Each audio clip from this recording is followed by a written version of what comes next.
대구경찰청이 오늘 사이버 범죄 예방의 날을 맞아 홍보에 나섭니다. 경찰은 이달 한 달간 범죄 예방 홍보 기간으로 정해 악성 문자 사기 수법과 예방 수칙을 홍보하고 각 학교에서는 청소년 사이버 도박 근절을 위한 가정통신문을 배부합니다. 또 사이버 명예경찰을 위촉해 인터넷 불법 도박과 마약 광고 게시글을 정화할 계획입니다.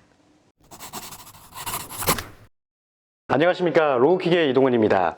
오늘 함께 해주실 경찰관입니다. 양남주 변호사입니다.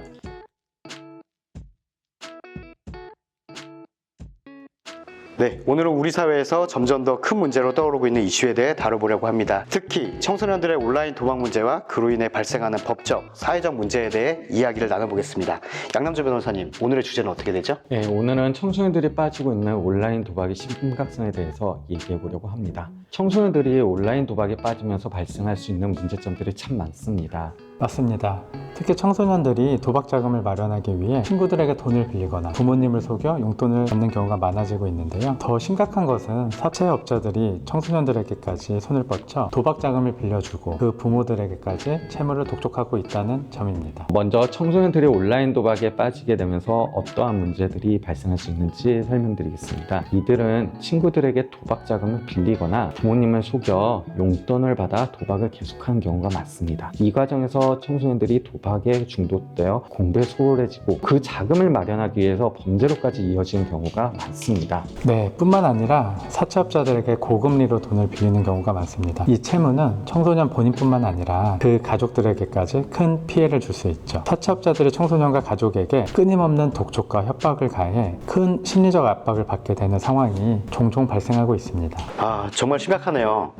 그렇다면 이런 상황에서 법적으로 어떤 조치가 취해질 수 있나요? 자금으로 빌리게 되면서 발생하는 도박 채무는 법적으로 불법 원인 급여에 해당하게 됩니다. 이런 불법적인 이유로 발생한 채무에 대해서는 법적으로 갚을 의무가 없습니다. 또한 밤늦게 채무를 독촉하거나 청소년의 가족에게까지 그 채무를 알리는 행위는 채권의 공정한 추심에 관한 법률 제8조의 3에 위배됩니다. 이 법에 따르면 채권자는 정당한 추심 방법을 따라야 하며 채무자나 가족 또는 그 가족의 직장에 알리는 것을 법적으로 금지하도록 되어 있습니다. 또한 제9조에 따르면 채권자는 채무자 본인 이외의 사람에게 그 채무 사실을 알리는 행위 또한 허용되지 않습니다. 또한 야간에 방문하여 독촉 등을 하면서 공포심을 유발하는 행위 또한 법에 어긋납니다. 따라서 사채업자들이 청소년 본인이나 그 가족들을 이런 행위로 압박하는 행위는 명백히 법에 어긋나게 됩니다.